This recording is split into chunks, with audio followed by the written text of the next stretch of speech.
esportivos, sejam muitíssimo bem-vindos à aula de número 51 da nossa comunidade. Hoje de volta em casa, coisa mais boa. Se tem uma coisa que eu amo é essa nossa cultura, essa nossa rotina, esse nosso hábito de nos encontrarmos todas as terças às 9. Observe que as ideias estão um pouquinho mais apagadinhas, porque elas realmente são as mais complexas de nós organizarmos. Por quê? O trabalho, ele é palpável e o trabalho, ele sempre vai ter mais pessoas envolvidas, sempre, nem que seja apenas tu e o teu cliente, mas sempre vai ter alguém além de ti envolvido naquele processo. O ambiente, ele é também muito simples porque tá ao teu redor. Não digo que a solução dele seja simples, muitas vezes não é, mas ele é muito objetivo. Tu olha para o ambiente, tu sabe se ele está organizado ou não. Agora, o campo das ideias é um pouco mais complexo de a gente identificar se está em ordem ou em desordem, muitas vezes porque nós, inclusive, misturamos preocupações, demandas, pendências, ideias, tarefas a fazer, agendamentos, coisas para lembrar, tudo da mesma forma. O cérebro não sabe o que é o quê. Ele entende que tudo é informação.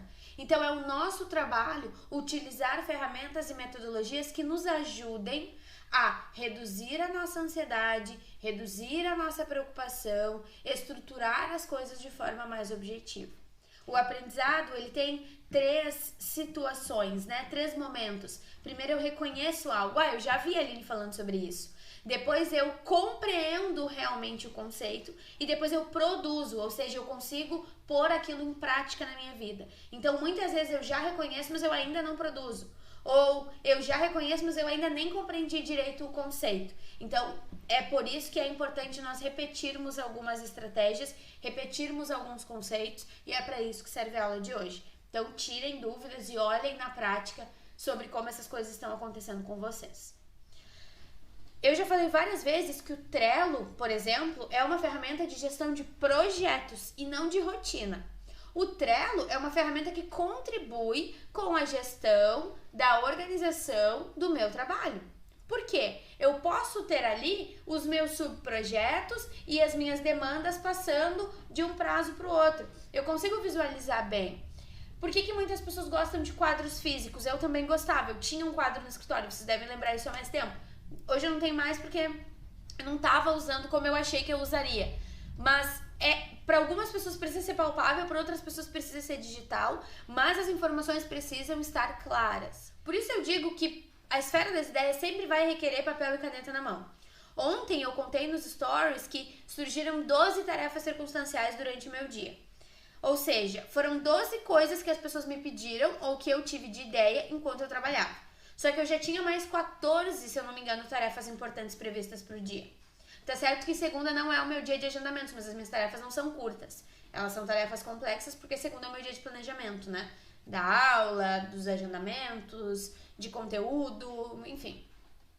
Então, era bastante coisa. Se eu não tivesse papel e caneta na mão, aquelas coisas que as pessoas fossem me pedindo, mesmo que eu marcasse como não lida no WhatsApp, que é uma ferramenta que eu também uso, o que ia acontecer? Aquilo ia me gerar preocupação e ia prejudicar as minhas tarefas. E possivelmente eu ia fazer coisas circunstanciais antes das coisas importantes, ou até mesmo não fazer as coisas importantes, ou ficar preocupada e não conseguir fazer nada, porque aquilo ia me causar um estresse, uma pressão desnecessária. E essa frase eu gosto muito porque as ferramentas, elas se tornam muitas vezes um gatilho para nossa procrastinação. Porque pensa, eu costumo dizer que a procrastinação é a preocupação não traduzida em atitudes, né? Então, o meu ambiente está desorganizado, eu não tenho clareza sobre as minhas demandas de trabalho, então o meu trabalho está desorganizado, as minhas ideias, consequentemente, estão o caos. E aí, tendo as minhas ideias em caos, eu fico preocupada. Só que, como eu não tenho clareza sobre quais são as minhas reais demandas, eu não tenho como traduzir essa minha preocupação em atitudes reais. Ou seja, eu não traduzo a minha preocupação em atitudes, o que eu faço? Procrastino.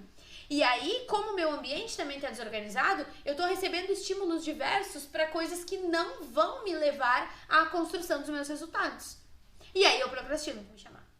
certo, produtivos, tenham uma excelente semana. Contem comigo sempre e vamos pôr esses conceitos práticos em prática.